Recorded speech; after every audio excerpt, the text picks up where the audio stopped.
Hey everyone, thanks for dropping into Waves and Craves. I'm your host Missy, and today we're gonna make a really good baked fish and chips and sweet potato fries. I love fish and chips, but I don't want to go and smell grease, or I don't even want to eat grease. So I thought this is a really good alternative, and it's a little healthier, and with the sweet potato fries, it's super delicious. So I'll start with my sweet potato fries. They take about 20 to 25 minutes in the oven.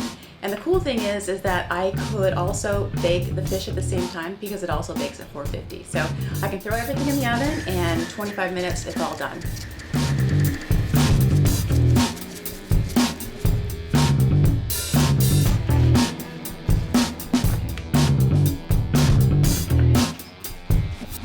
This is pretty funny.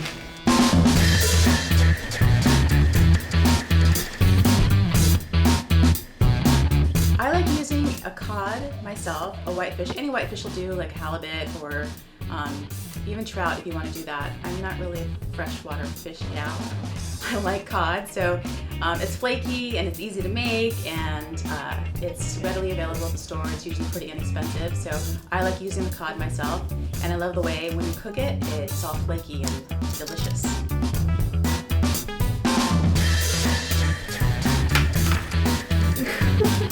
There we go.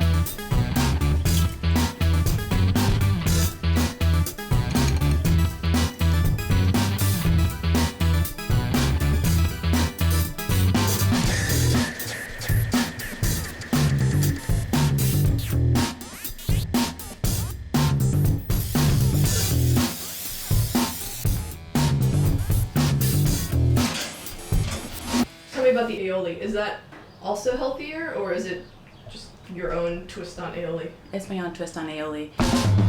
So the tartar sauce that I'm making, it is a little twist in it because it has the balsamic vinegar, it has the malt vinegar, which sometimes it's hard to find at the stores, but malt vinegar traditionally you use with your fish and chips.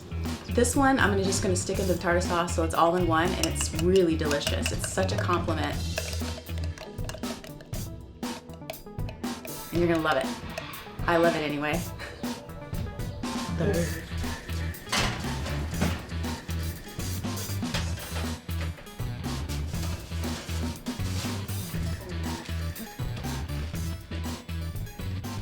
My dad, he loved like folklore stuff, and anything that had to do with the beach or anything that had to do with old ships or fishing and legends, and he was pretty hip on that.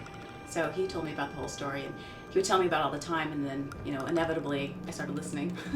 Got interested.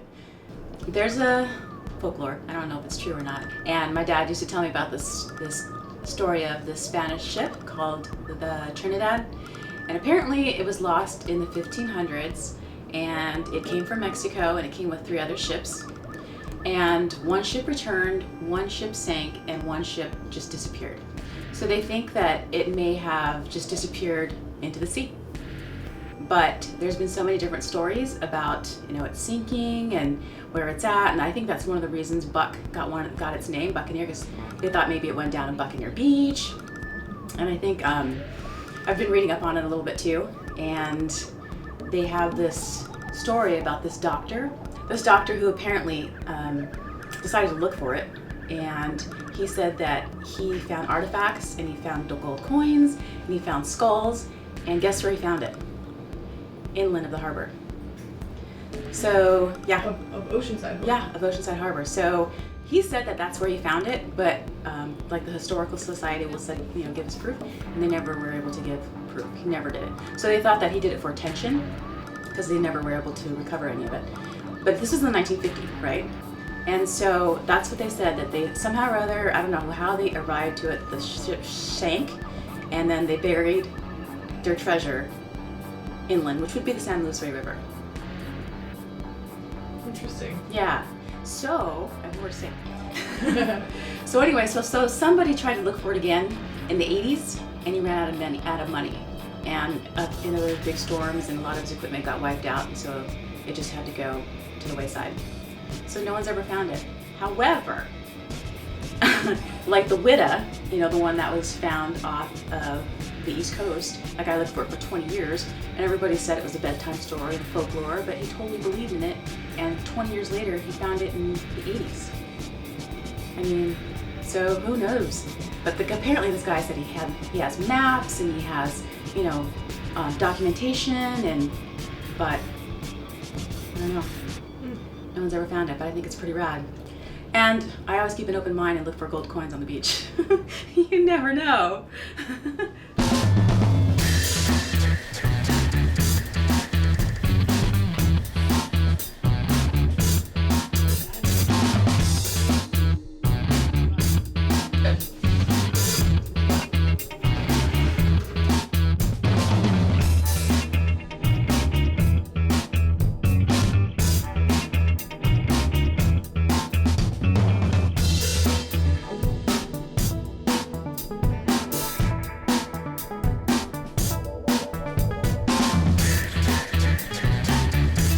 Thanks for dropping into Waves and Craves.